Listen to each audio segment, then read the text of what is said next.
حضور علیہ السلام گزرے، ایک شخص اپنے بھائی کو حیا کے بارے میں واز کر رہا تھا، تو آقا کریم نے فرمایا داہو فإن الحیاء من الایمان، چھوڑ دے اسے، حیا ویسے ہی ایمان سے ہے، یہ تجھے سکھانا نہیں پڑے گا، خود بخود آئے گا۔ تو حیا ایمان کے ساتھ جڑی ہوئی چیز ہے، ایک چیز آئی تو دوسری چیز بھی ساتھ ہی مل گئی۔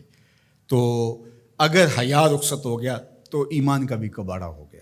اور حیا کے جوہر کو چھیننے کے لیے نادیدہ ہاتھ کام کرتے ہیں، وہ اس لیے کرتے ہیں کہ حیا کے ساتھ ایمان جڑا ہوا ہے۔ جب حیا باختہ ہو جائیں گے تو ایمان سے بھی ان کو خالی کر دیں گے۔ ان کو یوں کہنا کہ تم کافر ہو جاؤ، اسلام چھوڑ دو، کوئی بھی نہیں کرے گا۔ تو بہتر نہیں ہے کہ ان کو حیا سے خالی کر دیں، تو وہ ساتھ پیچھے ساتھ ہی چلی آئے گی چیز۔ تو اب دشمن کی یہ چال یہ ہے کہ یہ مسلم کافر تو نہیں ہوں گے، لیکن اس طرح کیا جائے کہ ان کو مسلمان بھی نہ رہنے دیا جائے۔ اب یہ جو کچھ ہوا ہے، ایک قانون پاس کر لیا گیا اور مردوں اور عورتوں نے اپنی جنس تبدیل کرنا شروع کر دی، اور لوگوں کو پتہ اس وقت چلا جب 29,000 لوگ جو ہے وہ اپنی جنس تبدیل کر چکے تھے، مردوں سے عورت اور عورتوں سے مرد۔ اور اس کے جو دوررس نتائج ہیں اور اس کے منفی اثرات ہیں، ایک عورت اگر اپنی جنس تبدیل کر لیتی ہے تو کل وراثت کے اندر وہ پورا حق لے گی، اس لیے کہ اس کے شناختی کارڈ کے اوپر جو ہے وہ مرد لکھا ہوا ہے۔ ایک مرد جو ہے وہ خاتون بن جاتا ہے تو وہ عورتوں کے واش روم میں گھس جائے اور پھر کوئی خرابی پیدا ہوتی ہے، اس کے بعد اس کو گرفتار ہی نہیں کیا جا سکتا، وہ کہ میں تو عورت ہوں، یہ تو ممکن ہی نہیں ہے۔ تو بتاؤ کیا ہوگا؟ معاشرہ کس سمجھ جا رہا ہے اور کس رخ پہ جا رہا ہے؟ یہ ہم نے کبھی سوچا تھا؟ جس معاشرت کی اصطلاحات میں حیا آتا ہے، جس معاشرت کی اصطلاحات میں تقویٰ آتا ہے، جس معاشرت کی اصطلاحات میں عفت، پاک دامنی، اس طرح کی اصطلاحات ہیں جس قوم کی، اس قوم کے ایوان بالا میں اور ایوان زیری میں یہ قرارداد آتی ہے، پھر باقاعدہ یہ قانون کا حصہ بنتا ہے، اور پھر باقاعدہ عملی تنفیذ ہوتی ہے۔ اور جن این جی اوز نے کروڑوں نہیں اربوں روپے اٹھائے ہیں، وہ رپورٹ پیش کرتے ہیں کہ ہم 29,000 کے فگر تک پہنچ کے اور آگے بڑھ رہے ہیں۔ شب خوں مار دیا جاتا ہے، لوگوں کو پتہ ہی نہیں چلتا۔ جو 22 کروڑ عوام نے نمائندے بھیجے تھے، وہ اتنے بے خبر تھے کہ وہ وہاں بیٹھ کے جو ہے وہ چائے کے کپ کی چسکیاں لیتے رہے اور ڈیسک بجاتے رہے، انہیں پتہ ہی نہیں کیا ہو گیا۔ جو بڑے ان امور کے مار تھے، ان کو سال بعد پتہ چلا کہ یہ کیا ہوا۔ تو یہ معاشرت کو اس گندگی میں، اس غلاظت میں دھکیلنے کے لیے سب کچھ کیا گیا، اس کو قانونی تحفظ فراہم کر دیا گیا۔ ہم جنس پرستی کی طرف، اور نہ جانے وہ لفظ نامانوس ہے ہمارے لیے، لیکن اب وہ سرایت کر گئے اس معاشرے کے اندر، اس پہ بات ہوتی ہے۔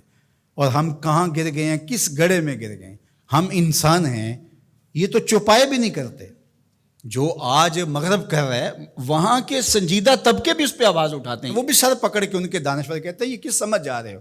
چونکہ جمہوری نظم ہے، جہاں زیادہ لوگ ووٹ ڈال دیں گے وہ ہو جائے گا، لہٰذا اس وجہ سے وہ مجبور ہیں۔ لیکن وہ کہتے ہیں یہ کیا ہو رہا ہے، یہ کیسے ممکن ہے؟ اللہ تعالیٰ نے قرآن مجید میں ارشاد فرمایا اولئک کالانعام بل ہم اضل، انسانوں کی اقدار سے برگشتگی اور ان کا اخلاقیات سے دور ہو جانا، اور اس کے نتیجے کو اللہ تعالیٰ بیان فرماتا ہے۔ تمثیل کے طور پہ چیز بیان فرمائی کہ یہ لوگ چوپائے ہو گئے ہیں، اولئک کالانعام، یہ چوپایوں کی طرح ہے۔ آگے فرمایا بل ہم اضل، بلکہ یہ چوپایوں سے بھی بدتر ہو گئے ہیں۔ آپ نے کبھی نہیں دیکھا ہوگا کہ کسی نر چوپائے نے نر چوپائے کے ساتھ جفتی کی ہو۔ جب جنسی خواہشات پیدا ہوتی ہیں تو وہ اپنی مادہ کو تلاش کرتا ہے، کبھی نر سے جفتی نہیں ہوا ہوگا۔ لیکن انسان جب اخلاقیات سے گرتا ہے تو وہ اتنا گندا اور بدتمیز ہو جاتا ہے کہ یہ تمیز بھی ختم کر دیتا ہے جو چوپائے بھی رکھتے ہیں۔ تو یہ ہے چوپایوں سے بھی بدتر ہو جانا، غلیظ گندا عمل قوم لوط اس کی زندگی کا حصہ بن جاتا ہے۔ اور بندے کے پلے بچتا کیا ہے، اس کے پاس رہتا کیا ہے جب وہ اتنا غلیظ ہو جائے؟ اس کی روح بھی زخمی ہو جاتی ہے، اس کا باطن اور ضمیر بھی داغ ہو جاتا ہے جب اس کی نظر میں غلاظت آتی ہے، چاہے جائے کہ وہ عملی طور پہ غلاظت کس درجے پہ پہنچ جائے۔ تو یہ چوپایا نہیں قرآن نے کہا، بلکہ چوپایوں کے ہاں بھی ایک تہذیب کا درجہ ہے، اس کو کراس وہ بھی نہیں کرتے، لیکن یہ چوپایوں سے بھی بدتر ہو گئے۔ تو کیا جو چوپایوں سے بھی بدتر ہوں گے اس کا تتبع کریں گے؟ جو چوپایوں سے بھی گندے ہو جائیں گے، کیا وہ ایک انسانی معاشرے کا شعار ہو سکتا ہے؟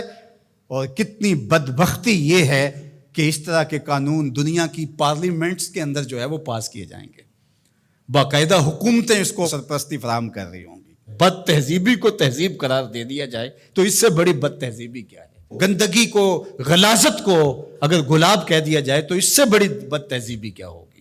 تو یہ معاشرت کی گندگیاں ہوتی ہیں، لوگوں کے ذہن کے اندر پنپنے والی گندگیاں مجسم روپ میں آ جاتی ہیں، اور وہ معاشرہ پھر انسانوں کا معاشرہ نہیں رہتا، وحشیوں کا معاشرہ ہو جاتا ہے، بلکہ وحشیوں سے بھی بدتر معاشرہ ہوتا ہے، بل ہم عدل کا عملی روپ بن جاتا ہے۔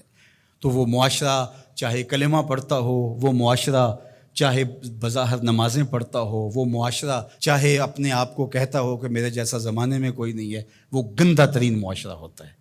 تو مغرب کے اندر تو یہ چیزیں عیب نہیں ہیں، وہاں تو باپ اور بیٹی کا رشتہ بھی عیب نہیں ہے، وہاں تو جو ہے وہ دادی اپنے پوتے سے حاملہ ہو جاتی ہے تو وہ عیب نہیں سمجھا جاتا وہ اس معاشرے کے اندر۔ وہاں حرام زادہ ہونا کہ اس کے باپ کا پتہ نہیں ہے، وہ تو اس معاشرے میں عیب نہیں ہے۔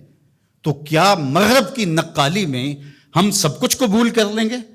ان کی جو چیزیں اختیار کرنے والی ہیں وہ تو ہم نے کی نہیں ہیں، ان کی وہ مادی ترقیاں جو ہمارے دین کے راستے میں رکاوٹ نہیں بنتی تھی وہ تو ہم نے کی نہیں، لیکن ہم ان کی غلاظتیں، گندگیاں اور ان کی وہ جہالتیں، اس کو ہم جو ہے وہ اپنے سینے سے لگاتے ہیں اور مغرب کو خوش کرنے کی کوشش کرتے ہیں۔ یہ ہمارے اشرافیہ کا روپ ہے، اگرچہ عوام کا یہ روپ نہیں ہے، لیکن آہستہ آہستہ عوام، یہ جو 29,000 لوگوں نے رجسٹرڈ کروایا ہے، تو یہ کون لوگ ہیں؟ اسی معاشرے کے لوگ ہیں۔ تو یہ معاشرہ کس سمت جا رہا ہے، اس کے لیے ہمیں غور و فکر کرنا ہوگا، اپنی نسلوں کو بچانا بھی ہوگا۔